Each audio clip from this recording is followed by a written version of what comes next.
ជំរាបសួរខ្ញុំឈ្មោះសុភ័ក្រជា Storm Manager នៅ Hura Cafe សម្រាប់ Hura Cafe គឺបង្កើតឡើងមានបទពិសោធន៍តាំងពីឆ្នាំ2018បាទហើយហេតុផលនៃការបង្កើត Hura Cafe ឡើងកត្តាសំខាន់គឺការស្រឡាញ់ការចូលចិត្តគ្រាប់កាហ្វេនិងការចូលចិត្តញ៉ាំកាហ្វេដូចគ្នាហើយមានគោលគំនិតមួយទៀតគឺចង់បង្កើតកន្លែងសម្រាប់ជួបជុំទៅកាន់និស្សិតក៏ដូចជាបងប្អូនធ្វើការផងដែរសម្រាប់ Hura Cafe គឺប្រកាន់ភ្ជាប់នូវគោលចំហដូចជាការគិតអំពីសុខភាពអតិថិជនគិតអំពីគុណភាពមានទំនួលខុសត្រូវក៏ដូចជាការគិតអំពីការលើកស្ទួយផលិតផលក្នុងស្រុកផងដែរ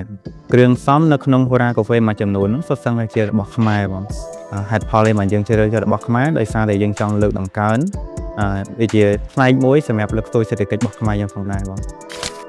ហេតុផលដែលខាង Hura Cafe ជ្រើសរើសយកគ្រាប់កាហ្វេមកពីខេត្តមណ្ឌលគិរីដោយសារតែខេត្តមណ្ឌលគិរីមានទីតាំងមួយដ៏ល្អអំណោយផលក្នុងការដាំគ្រាប់កាហ្វេឈ្ងុយបាទគ្រាប់កាហ្វេមានរសជាតិពិសេសដែលធ្វើឲ្យយើងញ៉ាំទៅធ្វើឲ្យយើងដឹងថាគ្រាប់កាហ្វេនេះប្លែកអីដែលសំខាន់មួយទៀតណាគឺឲ្យយើងមានមោទនភាពទៅលើថាស្រុកខ្មែររបស់យើងក៏មានគ្រាប់កាហ្វេមួយដ៏ល្អផងដែរdrink ដែលលក់ដាច់បំផុតនៅក្នុងហាងហ្នឹងគឺមានច្រើនបងមានដូចជា Hura Milky Cream Hura Milky Boba កាហ្វេពងមាន់ Hura Macchiato និង Ice Black Coffee ចំពោះកាហ្វេពងមាន់គឺយើងប្រើពងមាន់សុទ្ធស្រាយហើយនិងធម្មជាតិHura Macchiato គឺយើងធ្វើគ្រីមដោយខ្លួនឯងបងហេតុផលនៃការដែលយើងធ្វើគ្រីមដោយខ្លួនឯងគឺដើម្បីគ្រប់គ្រងនូវគុណភាព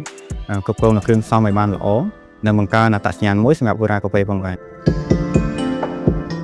សម្រាប់ Hura Milky Cream និង Hura Milky Boba ហ្នឹងគឺហាងបង្កើតឡើងនៅខ្លួនឯងផ្ទាល់បងអាហ្នឹងគឺជា drink ដែលប្រចាំហាងបងមានថាវាមានរសជាតិ brown sugar ក្នុងហ្នឹងបន្តិចកាហ្វេបន្តិចមាន cream បន្តិចនៅក្នុងហ្នឹងMilky Boba ហ្នឹងមានដូចជាគុជនៅក្នុងហ្នឹងផងដែរនៅ Hura Cafe គឺមានភេសជ្ជៈថ្មីជារៀងរាល់ខែហើយភេសជ្ជៈហ្នឹងយើងមិនចេះតែចេញទេយើងមានក្រុមហ៊ុនសហការនៅពីខាងក្រោយផងដែរដូចឥឡូវហ្នឹងអញ្ចឹងគឺយើងបានចេញ Orange Latte ដែលជាប្រភេទទឹកក្រូចហើយនិងកាហ្វេនៅពីលើផងដែរកាហ្វេគឺជាប្រភេទបែប cream សម្រាប់ Hura Cafe គឺបានចាប់ដៃគូជាមួយនឹង Eget ហ្នឹងគឺតាំងពីឆ្នាំ2018តាំងពីហាងបើកបានថាយកតុងបាន3ខែហេតុផលនៃការចូលរួមជាមួយនឹង Eget យើងចង់សម្របខ្លួនទៅតាម